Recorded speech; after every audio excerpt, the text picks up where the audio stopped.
Père et du Fils et du Saint-Esprit. Amen. Grande joie d'être là avec toi en ce lundi 15 avril.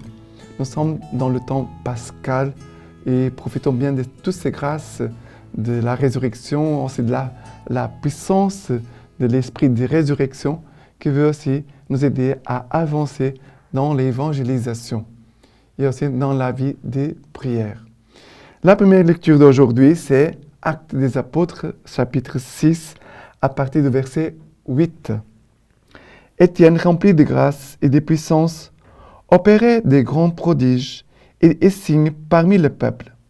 Alors intervinrent des gens de la synagogue dite des Affranchis, des Cyrénéens, des Alexandrins et d'autres de Cilicie et d'Asie.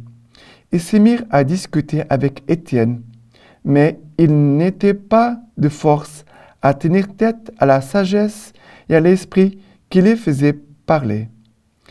Ils se doyèrent alors des hommes pour dire « Nous l'avons entendu prononcer des paroles blasphématoires contre Moïse et contre Dieu. » Ils ameutèrent ainsi le peuple, les anciens et les scribes.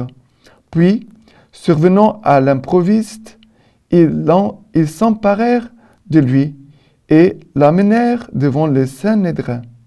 Là, ils produisirent des faux témoins qui déclarèrent « Cet individu ne cesse pas de tenir des propos contre ces saints lieux et contre la loi.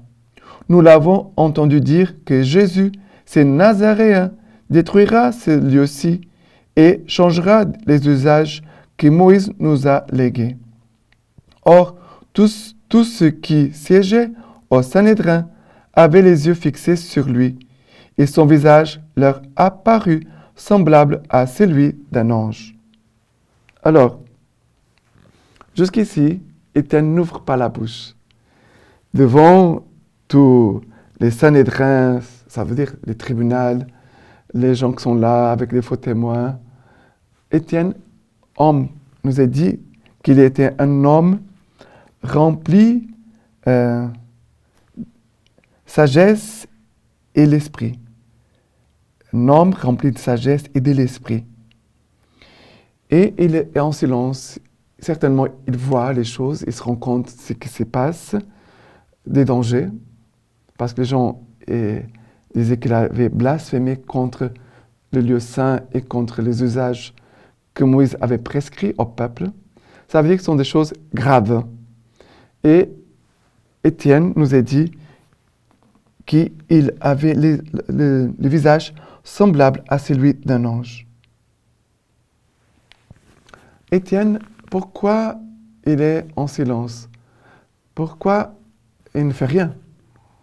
Étienne est en train de suivre les pas de Jésus.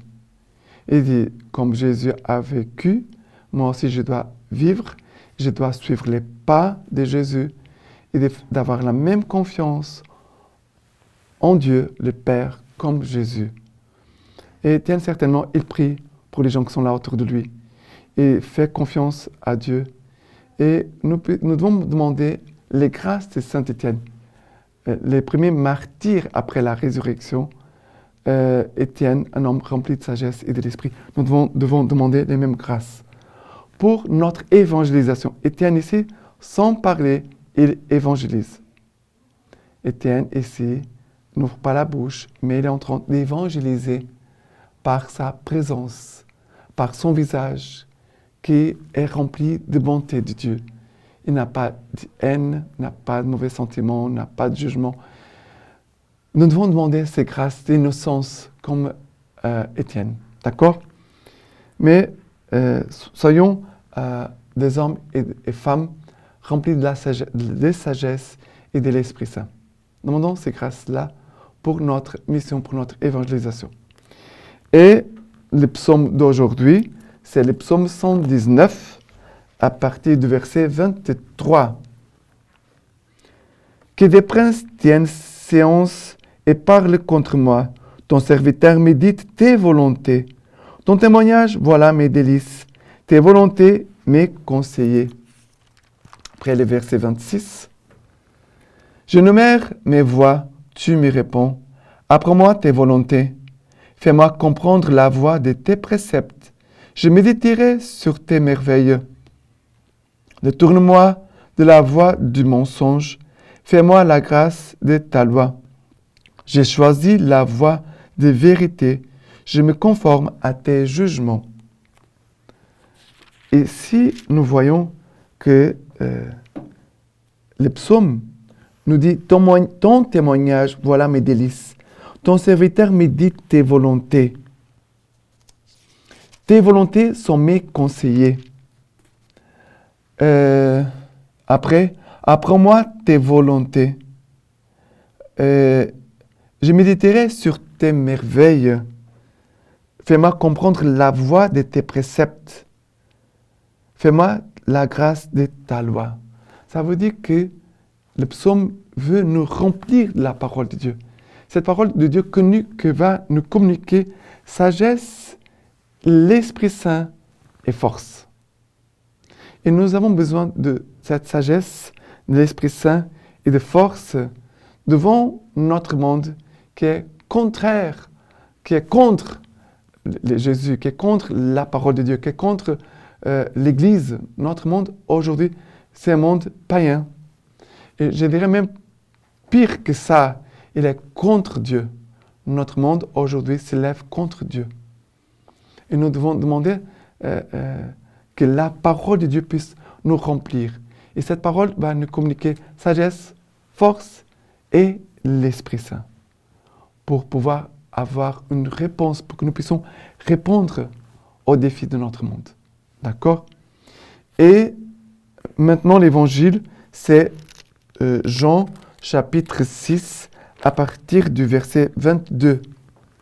Le lendemain, la foule qui se tenait de l'autre côté de la mer vit qu'il n'y avait eu là qu'une barque et que Jésus n'était pas monté dans la barque, dans le bateau avec ses disciples, mais que seuls ses disciples s'étaient allés. Cependant, des Tibériades, des bateaux vinrent près du lieu où l'on avait mangé le pain. Quand donc la foule vit que Jésus n'était pas là, ni ses disciples non plus, les gens s'embarquèrent et vinrent à Capharnaüm, à la recherche de Jésus. L'ayant trouvé de l'autre côté de la mer, ils lui dirent, « Rabbi, quand es-tu arrivé ici ?» Jésus leur répondit, « En vérité, je vous le dis, vous me cherchez, non pas parce que vous avez vu des signes, mais parce que vous avez mangé du pain et avez été rassasiés. Travaillez non pour la nourriture qui se perd, mais pour la nourriture qui demeure en vie éternelle, celle que vous donnera le Fils de l'homme, car c'est de lui que le Père, Dieu, a marqué de son sceau. » Ils lui dirent alors, « Que devons-nous faire pour travailler aux œuvres de Dieu ?» Jésus leur répondit, « L'œuvre de Dieu, c'est que vous croyez en celui qui l'a envoyé. » Alors, ici, il y a deux choses qui me touchent beaucoup, qui c'est travailler à l'œuvre de Dieu et aussi travailler pour la nourriture qui demeure en vie éternelle. Jésus dit travailler. Alors il dit, que devons-nous faire pour travailler aux œuvres de Dieu? Jésus dit, l'œuvre de Dieu, c'est que vous croyez en celui qui l'a envoyé. La première action, parce qu'il y a des gens très volontaires qui aiment beaucoup travailler, faire des choses, mais avant de faire des choses, c'est la vie spirituelle, ta vie de foi. Tu crois, l'œuvre de Dieu, c'est que vous croyez en celui que le Père a envoyé. Ça veut dire Jésus-Christ. De travailler la foi, travailler la relation avec Jésus, travailler la vie de prière. Parce que la prière, c'est la vie, notre relation d'amitié, d'échange, d'écoute de Jésus-Christ. D'union de nos cœurs, d'union des volontés, d'union de nos pensées avec les pensées du Christ. Tout commence par la prière, tout commence par la foi. Sinon, les choses vont perdre le sens. Ce qui donne sens à notre vie, à ce que nous faisons, c'est de croire en Jésus-Christ, de vivre unis au Christ, d'écouter le Christ. D'abord ça. Et après, Jésus qui dit, travaillez aussi pour la nourriture qui demeure en vie éternelle. C'est quoi cette nourriture qui demeure en vie éternelle? C'est l'Eucharistie. Ça veut dire que Jésus nous dit quel est le point de départ de toute notre vie. L'Eucharistie et notre relation au Christ. On pourrait dire que c'est presque la même chose. Il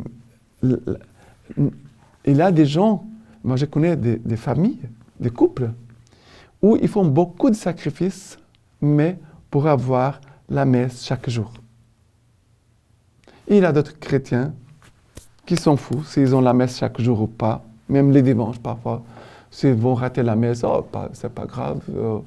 Non, l'essentiel c'est l'Eucharistie, ta vie de prière, ta relation d'union au Christ, d'écoute du Christ. Et à partir de l'Eucharistie, de ta vie de prière, d'union au Christ, que toutes les autres choses, on pourrait dire les autres œuvres, nous allons accomplir, faire, auront du sens, de la profondeur et aussi de la solidité. Sinon, tout va se perdre. On peut avoir beaucoup d'initiatives, beaucoup de projets, voilà, beaucoup d'idées, mais cela ne va pas tenir. Après quelques mois, peut-être un an, après, tout tombe par terre. Le Seigneur veut nous aider à vivre les grâces pascales et que ces grâces pascales puissent toujours nous accompagner pendant toute l'année. D'accord? Et la lecture patristique d'aujourd'hui de Saint Bède. Vous êtes une race élue, un sacerdoce royal. Ces nations, il les appelle race élue à cause de leur foi et pour distinguer d'elles ceux qui, en rejetant la pierre d'angle, furent eux-mêmes rejetés. Il les nomme sacerdoce royal parce qu'elles sont unies au corps de celui qui est le souverain roi et le véritable prêtre. Maintenant, je vous laisse la bénédiction par les mains toutes pures de la Vierge Marie. Dieu Tout-Puissant vous bénisse et vous garde, le Père, le Fils et le Saint-Esprit. Amen.